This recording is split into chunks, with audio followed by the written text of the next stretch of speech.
नमस्ते दोस्तों। आज के इस वीडियो में मैं आपको कुछ प्राणायाम के बारे में बताऊंगी जो आपको रोज़ कम से कम 3 मिनट तक करने चाहिए, जिससे आपकी इम्यूनिटी बढ़ेगी, आपका विल पावर बढ़ेगा, आपका कंसंट्रेशन और मेमोरी भी बढ़ेगी। इसमें सबसे पहला जो प्राणायाम है वो भस्त्रिका प्राणायाम है। भस्त्रिका प्राणायाम से हमारे जो लंग्स है उसकी कैपेसिटी बहुत ही ज़्यादा बढ़ती है, पूरे ब्लड में ऑक्सीजन लेवल बढ़ता है, तो इससे हमारी इम्यूनिटी स्ट्रांग बनती है और कोई भी रोग, कोई भी बैक्टीरिया, कोई भी वायरस के सामने हम बहुत ही आसानी से फाइट कर पाते हैं। तो भस्त्रिका प्राणायाम के लिए आपको सबसे पहले दोनों हाथों की मुट्ठियाँ बनानी है, अंगूठे बाहर ही रहेंगे और उसको शोल्डर लेवल तक रखना है। और फिर जब आप सांस भरते हो तो सांस भरते वक्त हाथों को ऊपर ले जाना है और मुट्ठियाँ खोल देनी है, और जब सांस को छोड़ते हो तब दोनों हाथों की मुट्ठियाँ बना के उसको फिर से शोल्डर लेवल तक करना है। इस प्राणायाम में हम जो breathe in and breathe out जो करते हैं वो दोनों ही ज़ोर से करना है, मतलब उसमें आवाज़ आनी चाहिए। ठीक है, जैसे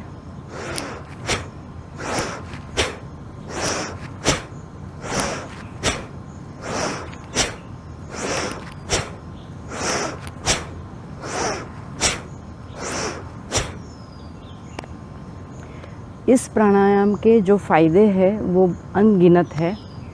एक कि इस प्राणायाम से आपका पूरा स्ट्रेस, जो टेंशन है, बॉडी में जो थकान है, वो सब दूर हो जाती है। कुछ सेकंड्स में ही आप बहुत ही फ्रेश फील करते हो। इसीलिए इस प्राणायाम को हम कॉफ़ी प्राणायाम भी बोलते हैं। इसमें जो महत्वपूर्ण बात है वो breathe in and breathe out करते करते आवाज़ निकाल के ही सांस को अंदर भरना है और सांस को बाहर निकालना है, जिसकी वजह से आपके लंग्स की जो कैपेसिटी है वो बढ़ती है। ठीक है, आप लंग्स में बहुत ही ज़्यादा ऑक्सीजन को भरते हो और फिर उसको बाहर निकालते हो, मतलब टॉक्सिन्स बाहर निकलते हैं।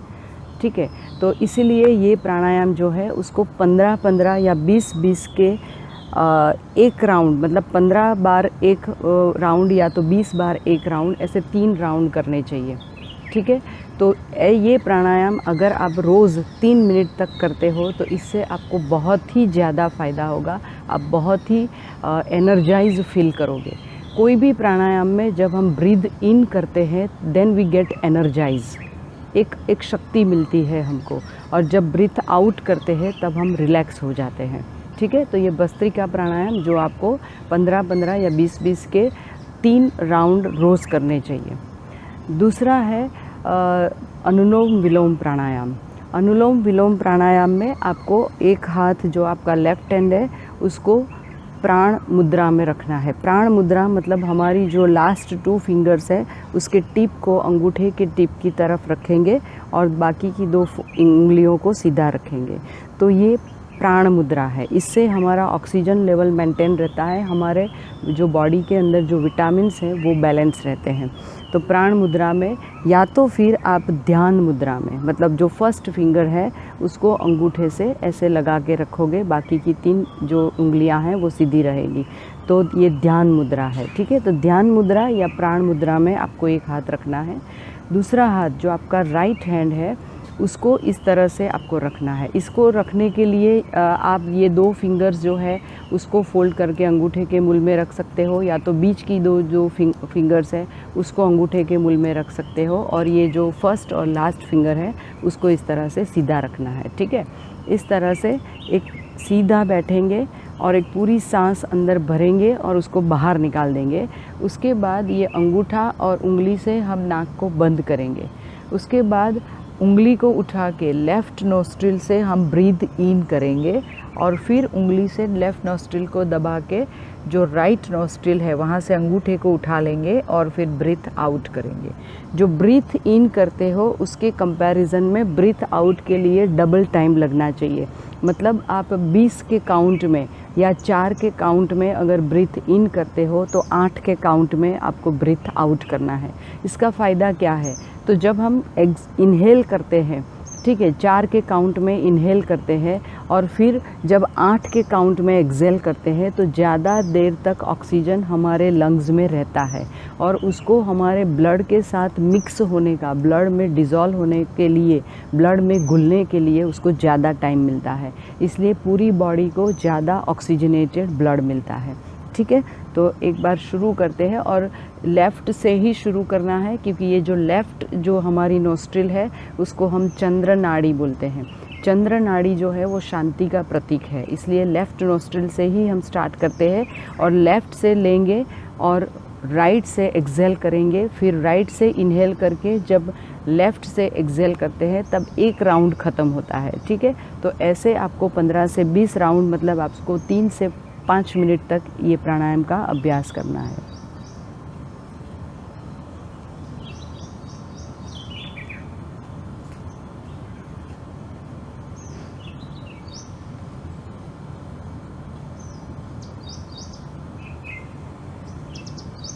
ये एक राउंड कंप्लीट हुआ, अभी दूसरा राउंड।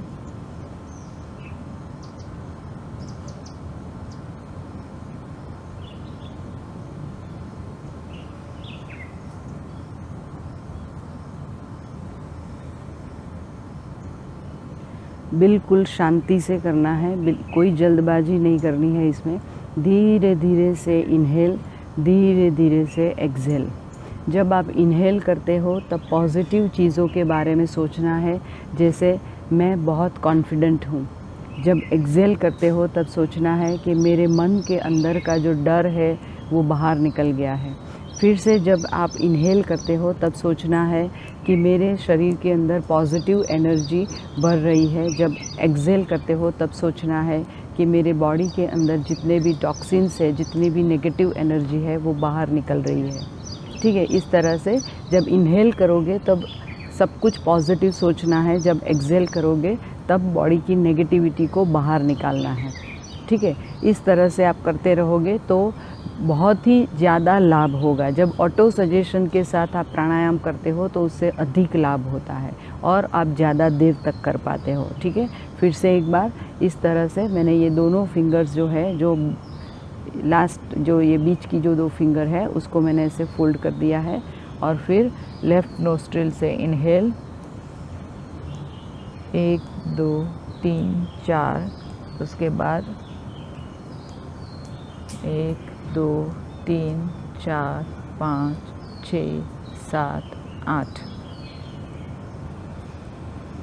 1 2 3 4, 1 2 3 4 5 6 7 8।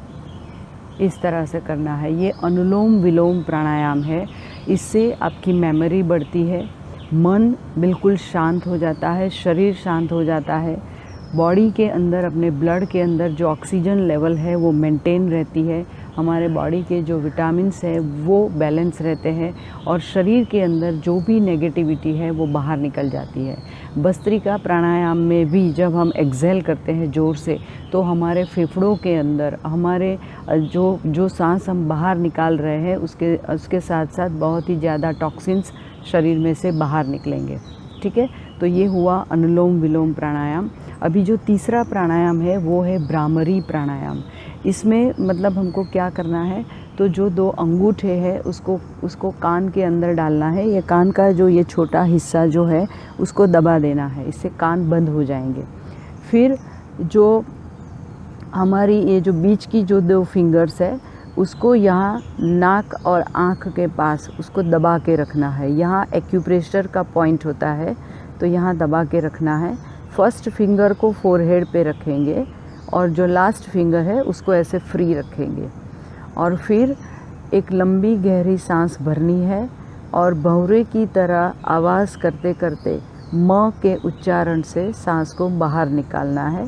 नाक से ही सांस भरेंगे, नाक से ही सांस को बाहर निकालना है।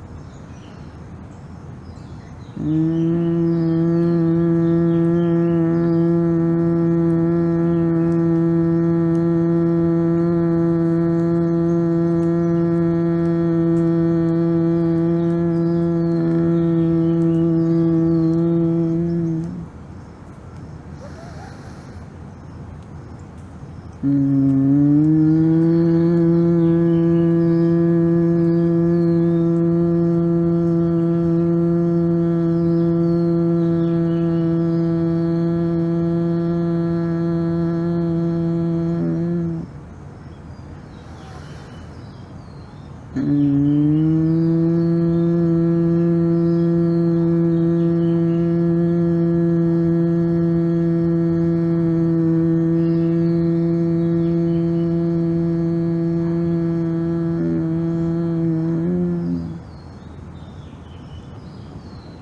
धीरे से आंखें बंद ही रखनी है और दोनों हाथों को अपने घुटनों के ऊपर आराम से टिका देना है और फिर सांस भरते रहना है, सांस छोड़ते रहना है, डीप ब्रीदिंग करते रहना है और अपनी सांस की गति पे अपना फोकस बनाए रखना है।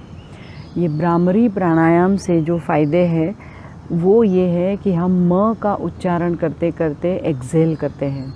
म जो है, म की जो ध्वनि है, उसकी जो वाइब्रेशंस है वो सीधा हमारे मस्तिष्क को, हमारे ब्रेन को इफ़ेक्ट करती है। इसलिए हमारी मेमोरी बढ़ती है, ठीक है, याददाश्त बढ़ती है, हमारा कंसंट्रेशन बढ़ता है और मन शांत हो जाता है, ठीक है। तो ये प्राणायाम भी आपको कम से कम 3 से 5 मिनट तक रोज़ करना चाहिए, ठीक है। इसके बाद जो हम लास्ट प्राणायाम करेंगे जिसको हम उद्गित प्राणायाम बोलते हैं, उद्गित प्राणायाम में हम ओम का उच्चारण करते हैं। ओम का उच्चारण करते करते पहले अ, उसके बाद ओ और उसके बाद म बोलना है। जब आप अ बोलते हो तो गले से आवाज़ निकलती है, तो यहाँ पर गले में हमारा विशुद्धि चक्र है, तो ये चक्र हमारा एक्टिवेट हो जाता है, इसलिए गले से रिलेटेड जो भी तकलीफ़ें हैं वो दूर होती है। थायराइड में फ़ायदा होता है, ठीक है। और दूसरा कि जो कफ़ जो है, कफ़ ज़्यादातर हमारा गला और हमारी छाती ये पोर्शन में कफ़ होता है, तो ये बैलेंस हो जाता है, ठीक है। फिर जब हम ओ का उच्चारण करते हैं तो उसकी जो स्वर है वो नाभि से निकलती है, ठीक है। इसलिए पेट से नाभि के पास यहाँ हमारा एक सोलर प्लेक्सिस है जिसको हम मणिपुर चक्र बोलते हैं, तो ओ का उच्चारण करने से ये सोलर प्लेक्सिस एक्टिवेट होता है और पेट से रिलेटेड जो भी तकलीफ़ें हैं, मतलब जो पित्त है, ठीक है, तो वो बैलेंस हो जाता है, ठीक है। और वायु हमारे पूरे शरीर में होता है, तो उद्गित प्राणायाम करने से तीनों दोष बैलेंस होते हैं, कफ, पित्त और वात। वात मीन्स वायु। और लास्ट में हम म का उच्चारण करते हैं जिसकी वाइब्रेशंस हमारे ब्रेन तक पहुंचती है। तो पूरे शरीर को, मतलब जो हमारा पूरा अपर बॉडी है उसको पूरा लाभ मिलता है उद्गित प्राणायाम से, जिसमें हम ओम का उच्चारण करते हैं। ये प्राणायाम 2 तरीके से किया जाता है, एक कि जिसमें ओ को हम लंबा करते हैं और दूसरा जिसमें हम म को लंबा करते हैं। तो मैं 3 बार ओ को लंबा करूँगी और 3 बार म को लंबा करूँगी, तो आप ध्यान से देखिएगा। प्राण मुद्रा में, ठीक है, या तो ध्यान मुद्रा में अपने दोनों हाथों को इस तरह से घुटनों पे रखना है और सीधा बैठना है, बिल्कुल शरीर को ऐसे झुकाना नहीं है, एकदम सीधा बैठना है। अपने चेहरे के ऊपर कोई तनाव नहीं होना चाहिए, बिल्कुल शांत। 1-2 लंबी गहरी सांस लेना है और छोड़ना है, उसके बाद उद्गित प्राणायाम की शुरुआत करनी है। एक लंबी गहरी सांस को भरना है और फिर ओम का उच्चारण करते करते सांस को छोड़ना है।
इसके बाद थोड़ी देर तक नॉर्मल डीप ब्रीदिंग करते रहना है और मन और शरीर को बिल्कुल शांत होने देना है।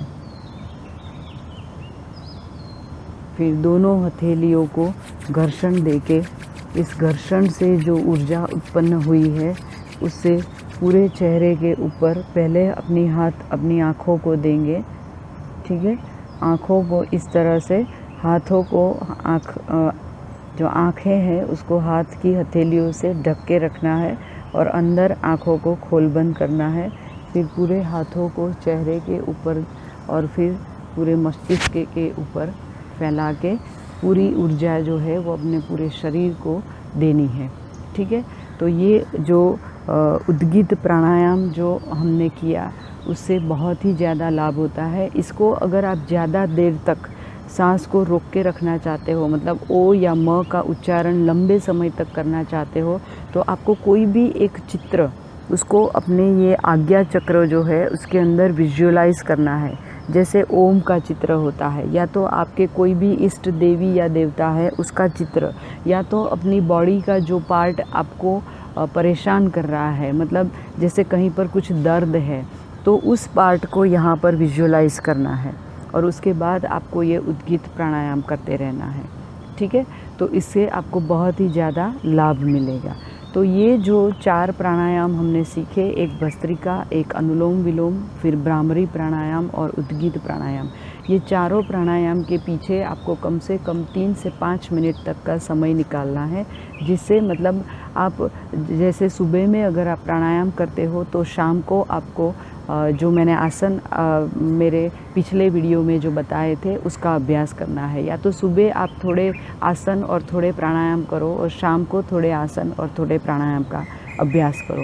इस तरह से आपको अपना जो डेली रूटीन है उसके अंदर, जो आपकी दिनचर्या है उसके अंदर ये आसन और प्राणायाम को अगर आप उसको इसका एक हिस्सा बना दोगे तो फिर आप देख पाओगे कि आपके बिहेवियर के अंदर, आपकी मेमोरी के अंदर, सब कुछ में आप में मतलब पूरी लाइफ में बहुत ही ज़्यादा चेंज आएगा। ठीक है, इसके अलावा एक और मैं आपको एक टेक्निक जो सिखाने जा रही हूँ जिसमें हम टैपिंग करते हैं। ठीक है, मतलब मसाज। तो इसमें क्या करना है, ये जो अंगूठा है उसको कान के पास रखना है और हाथों को इस तरह से रखना है और अपनी जो मिडिल फिंगर है वो जहाँ पर टच करती है, यहाँ पर ये पोर्शन पे हमको टैपिंग करना है इस तरह से। ठीक है, ऐसे आप टैपिंग करोगे तो इससे आपका जो ब्रेन है वहाँ पर जो ब्लड का जो सर्कुलेशन है वो बढ़ेगा, तो आपकी मेमोरी, आपका जो कंसंट्रेशन है वो बढ़ेगा। ठीक है, पिट्यूटरी ग्लैंड है उसको भी अधिक मात्रा में ब्लड मिलेगा तो उससे भी आपको काफ़ी लाभ होगा। ठीक है, तो यहाँ पर टैपिंग करते रहना है इस तरह से, तो सर्कुलेशन बढ़ेगा। ठीक है, ये एक सिंपल टेक्निक है जो आप रोज़ कर सकते हो। तो आज के इस वीडियो में बस इतना ही। अभी मैं जो मेरा अगला वीडियो लेके आऊँगी उसमें बैक पेन जिनको बहुत ज़्यादा रहता है, और आपको बच्चों को भी अभी सारी आपकी क्लासेस, ट्यूशन क्लासेस, स्कूल में जो क्लासेस है वो सब ऑनलाइन चलती है, तो आपको मोबाइल या लैपटॉप के सामने ही बैठे रहना है घंटों तक और उसी के ऊपर काम करना है। आप टेबल या चेयर पे बैठे रहते हो इसलिए बैक पेन भी होता है, घुटनों का भी दर्द होता है। तो अभी जो मेरा नेक्स्ट वीडियो जो होगा उसमें मैं बैक पेन और जो सर्वाइकल स्पॉन्डिलोलाइटिस, मतलब जो लोग ज़्यादातर मोबाइल या लैपटॉप पे काम करते हैं उनको जो समस्या होती है, तो उसके लिए मैं कुछ आसन के बारे में आपको बताऊंगी। तो आप प्लीज़, अगर आपने मेरी चैनल को सब्सक्राइब नहीं किया है तो उसको सब्सक्राइब ज़रूर कीजिएगा। और ये जो वीडियो मेरा प्राणायाम का था और जो पिछला वीडियो जो मैंने आसन के बारे में बताया था उसमें अगर आपको ये बहुत अच्छा लगा हो, उससे आपको अगर फ़ायदा होता है तो आप उसको लाइक भी ज़रूर कीजिएगा। तो आज के लिए बस इतना ही। ओम नमस्ते।